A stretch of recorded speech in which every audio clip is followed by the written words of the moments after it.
सबकी शुभकामनाएं सपोर्ट इस पे।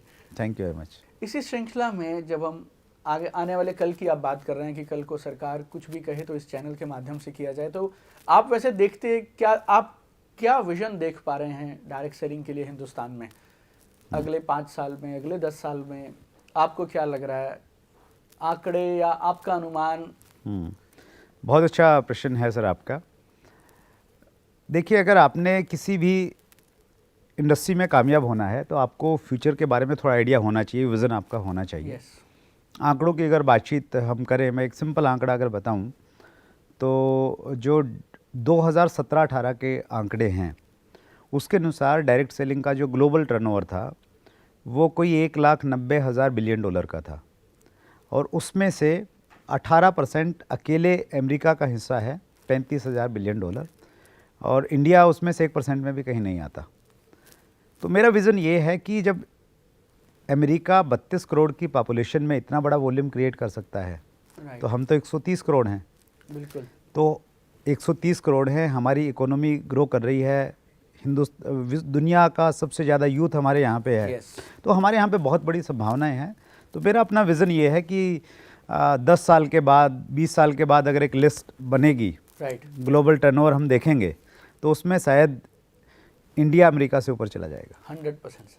और सरकार गंभीर है, अवेयरनेस आ रही है। हालांकि डायरेक्ट सेलिंग में आज भी बहुत सारी चीज़ें सही नहीं हो रही, लेकिन मैं उसको लेके बहुत ज़्यादा परेशान इसलिए नहीं हूँ। इंडस्ट्री है, जब ग्रो करती है तो इश्यूज आते हैं, चैलेंजेस आते हैं, तो हम सब लोग मिलकर उसको करेंगे सर।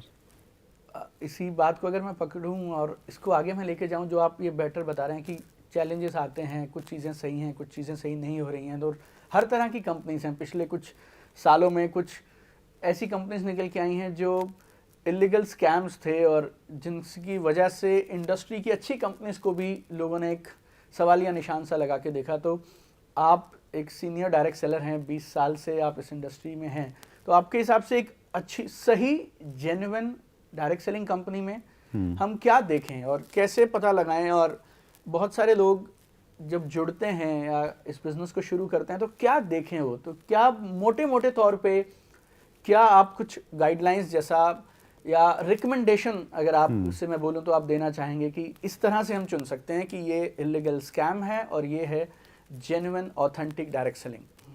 बहुत अच्छा प्रश्न आपका है सर, और इस चैनल का हमारा एक उद्देश्य ये भी है कि हम लोगों में जो डायरेक्ट सेलिंग को लेकर गलत फहमियाँ हैं उसको हम लोग थोड़ा सा दूर करने का प्रयास करें।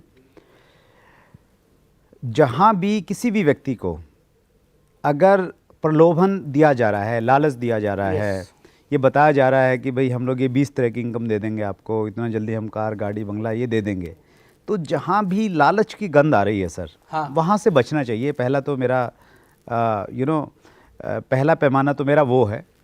और देखिए, जो गलत काम करने वाले लोग हैं वो बदलते नहीं हैं, जनरली वो तरीके बदल लेते हैं।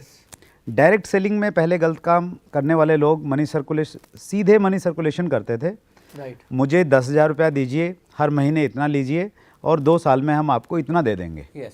अब चूंकि गाइडलाइंस आ गई हैं, अवेयरनेस आ गई है, तो अब उन्होंने अपना रूप बदल लिया है। अब उन्होंने रूप कैसे बदला? वो प्रोडक्ट के नाम पे मनी सर्कुलेट करने लग गए हैं। डमी प्रोडक्ट, डमी मतलब 10 रुपये का प्रोडक्ट है, उसको 100-150 रुपये में बेच रहे हैं, और वो बाकी का बाकी पैसा जो है वो मनी सर्कुलेशन कर रहे हैं। जबकि गाइडलाइन में बहुत क्लियरली ये उल्लेख किया गया है कि डायरेक्ट सेलिंग में आपका प्रोडक्ट वैल्यू फॉर मनी होना चाहिए। ये गाइडलाइंस में इस बारे में जिक्र ये है? बिल्कुल हाईलाइटेड पॉइंट है ये कि आपका प्रोडक्ट वैल्यू फॉर मनी होना चाहिए। अगर प्रोडक्ट वैल्यू फॉर मनी नहीं है तो आप मनी सर्कुलेशन बैनिंग एक्ट के तहत आप पे कार्रवाई हो सकती है। तो ये चेक करें कि प्रोडक्ट सिर्फ ये नहीं देखना कि प्रोडक्ट है। अगर कोई कह रहा है ना हमारी प्रोडक्ट बेस्ड कंपनी है, वो जमाना चला गया। अब जमाना ये आ गया कि वो जो प्रोडक्ट है वो वैल्यू फॉर मनी है या नहीं है, और उसका एक सिंपल पैमाना ये है कि भाई उसमें अगर कार नहीं है, उसमें अगर बड़ा घर नहीं है, उसमें रिकॉग्निशन नहीं है, तो क्या मैं उस प्रोडक्ट को खरीद सकता हूँ? अगर मैं खरीद सकता हूँ तो वो जेन्युइन प्रोडक्ट है। और वो प्रोडक्ट पीछे छुपाया जा रहा है, उसकी कीमत बाद में बताई जा रही, पहले कार दिखाई जा रही है या पहले बंगला दिखाया जा रहा है, तो फिर और देखिए बहुत सारे लोग ये कहते हैं जी प्रोडक्ट की जो प्राइस तय करना जो है वो हमारे हाथ में है, कंपनी का अधिकार है, वो हाँ, कितनी भी तय कर सकती है। Yes yes yes. वो सही है, वो तय कर सकती है। पिछले दिनों हमने जाकिर हुसैन साहब को बुलाया था और दूसरे लोगों से भी हम लोग बातचीत करते हैं। उनका ये कहना है कि डायरेक्ट सेलिंग में चूंकि पब्लिक इन्वॉल्व है, यहाँ पे लालच है, यहाँ पे एक इमेज अलग तरह की है, तो आप ट्रेडिशनल चीज़ों को यहाँ पे उसकी तुलना नहीं कर सकते हैं। आपको पहली चीज़ जो डायरेक्ट सेलिंग कंपनी है उसको ईमानदार होना पड़ेगा, उसको ये मानना पड़ेगा, अपनी अंतरात्मा से पूछना पड़ेगा कि ये जो प्रोडक्ट है ये सही है या नहीं है। कुछ लोग इस मेंटिलिटी के हैं डायरेक्ट सेलिंग में, जिनको ये लगता है कि भाई प्रोडक्ट के रेट जब तक 3-4 गुना नहीं होंगे तब तक हम लोग सर्वाइव नहीं कर पाएंगे। तो उस मेंटिलिटी को कहीं निकालने की ज़रूरत है और उससे बचने की ज़रूरत है।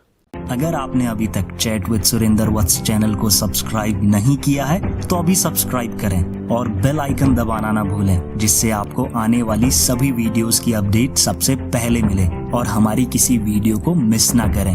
वीडियो को ज़्यादा से ज़्यादा शेयर और लाइक करके अपना प्यार जरूर दें।